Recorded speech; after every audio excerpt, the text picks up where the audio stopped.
माझ्या स्टाईलमध्ये डाळ खिचडी नक्कीच करून बघा, तुम्हालाही खूप आवडेल आणि मला नक्की सांगा. मोजक्याच साहित्यांमध्ये जे घरात आपल्या उपलब्ध आहे त्याच्यातच तर इथे घेतली होती तुरीची डाळ. तिला अर्धा पाऊण तास भिजत टाकायची आहे. स्वच्छ वॉश करून घ्या आणि त्याच्यानंतर 4-5 शिट्ट्या काढून घ्यायच्या आहे. डाळीला डाळ जाडच ठेवायची आहे, म्हणजेच पाणी कमी घालायचं आहे. त्याच्यानंतर सेम प्रोसेस आहे बासमती राईस थोडा कमी घ्यायचा आहे, कारण की डाळ आपल्याला जरा जास्त पाहिजे आहे.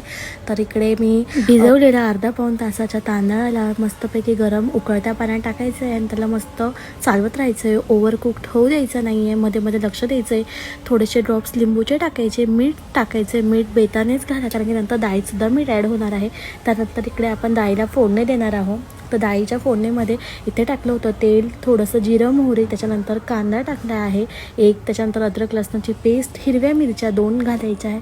त्यानंतर टाकायचं आहे 1 टोमॅटो आणि त्यानंतर सगळे मसाले ॲड करायचे, म्हणजे गरम मसाला, थोडासा हळद, थोडीशी लाल मिरची, थोडासा चिकन मसाला, तुमच्या आवडीप्रमाणे थोडीशी कसुरी मेथी पण ॲड करायची आहे. त्याच्याने चव खूप छान लागते.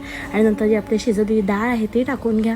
त्यानंतर हा जो आपला स्टीम झालेला राईस आहे तो सुद्धा ॲड करा. थोडंसं पाणी ॲड करा. त्यानंतर इकडे मी घेतलं होतं तेल आणि तूप, त्याच्यात टाकलं होतं जिरं आणि कट करून घेतलेलं लसूण टाकायचं आहे. त्याच्यानंतर टाकायचं आहे सुकलेल्या लाल मिरच्या 2-3 आणि गॅस ऑफ करायचा आणि 1 चम्मच लाल मिरची पावडर टाकायची आणि लगेच त्याला तडका द्यायचा आहे. आणि रेडी आहे तुमची डाळ खिचडी. नक्कीच करून